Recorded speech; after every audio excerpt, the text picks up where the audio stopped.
కామారెడ్డి జిల్లా ఎల్లారెడ్డి మున్సిపల్ పరిధిలో సాంఘిక సంక్షేమ గురుకుల పాఠశాలలో ఇంటర్ బైపీసీ ఎంపీసీ విద్యార్థుల ఘర్షణలో పలువురికి గాయాలు.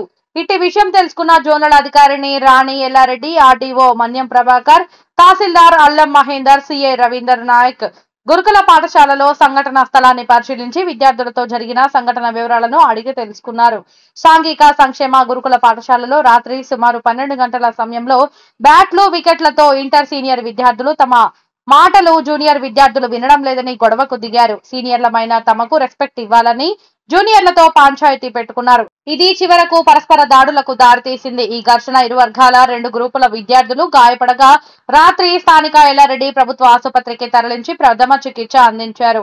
శుక్రవారం ఉదయం గురుకుల పాఠశాల జోనల్ అధికారిని పోలీసులు, ఆర్డీఓ చేరుకొని విచారణలు జరిపి విద్యార్థుల తల్లిదండ్రులను పిలిపించి కౌన్సిలింగ్ నిర్వహిస్తామని, ఇలాంటి సంఘటనలు పునరావృతం కాకుండా చూస్తామని తెలిపారు. విచారణ పూర్తయిన అనంతరం కలెక్టర్, ఉన్నతాధికారులకు సమర్పిస్తామని తెలియజేశారు. ఈ కార్యక్రమంలో సాంఘిక సంక్షేమ గురుకుల పాఠశాల ప్రిన్సిపల్ నాగేశ్వరరావు, టీచర్లు శ్రీనివాసులతో కాంగ్రెస్ మండల విద్యాసాగర్ మండల కార్యదర్శి జాషువా, వంశీలతో పాటు తదితరులు పాల్గొన్నారు.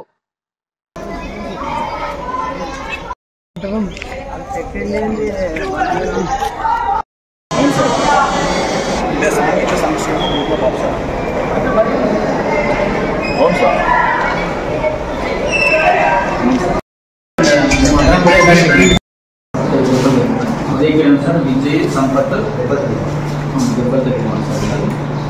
विजय Vijay Sampath sir video names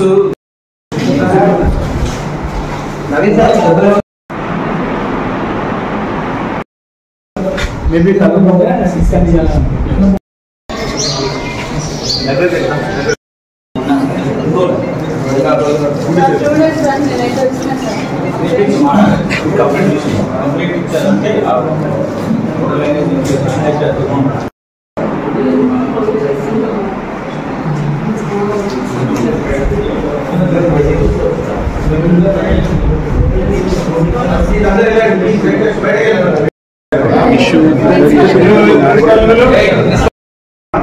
bulb రాదా మంచి తిండి పెడతా ఉంటే ప్రభుత్వం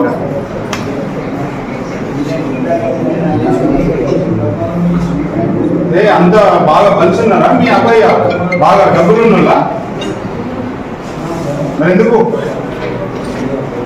కొట్టినవాడు?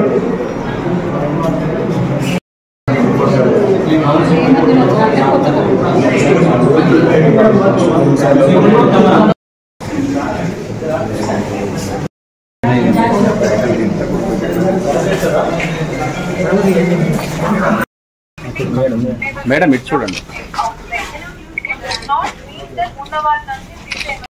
మార్నింగ్ తెలిసిందంటే ఇక్కడ జూనియర్ సీనియర్ స్టూడెంట్స్ మధ్యలో చిన్న మిస్అండర్స్టాండింగ్ కారణంగా చిన్న వాగ్వివాదం అనేది జరగడం జరిగింది. పిల్లలు కొంతమందిని మ్యాన్ హ్యాండిల్ చేసిందని కూడా వింటున్నాం. దీని మీద పూర్తిగా చర్య తీసుకుంటాం. మేము దీని మీద విచారణ జరగాలి. ఈరోజు విచారణ చేసి బాధ్యులు ఎవరైతే ఉన్నారో వాళ్ళ మీద ఖచ్చితంగా చర్యలు తీసుకుంటాం. ఈరోజు ప్రొద్దుటే ఇక్కడ మన హాస్టల్లో పిల్లల మధ్య గొడవ జరిగిందని తెలిసింది. విచారణ చేయడానికి వచ్చినాము. విచారణ మామూలుగా అంటే ప్రిలిమినరీ విచారణ చేసిన క్రమంలో ఇద్దరి ఆధిపత్య పోరు మధ్య పిల్లలు ఘర్షణ పడ్డారని తెలిసింది.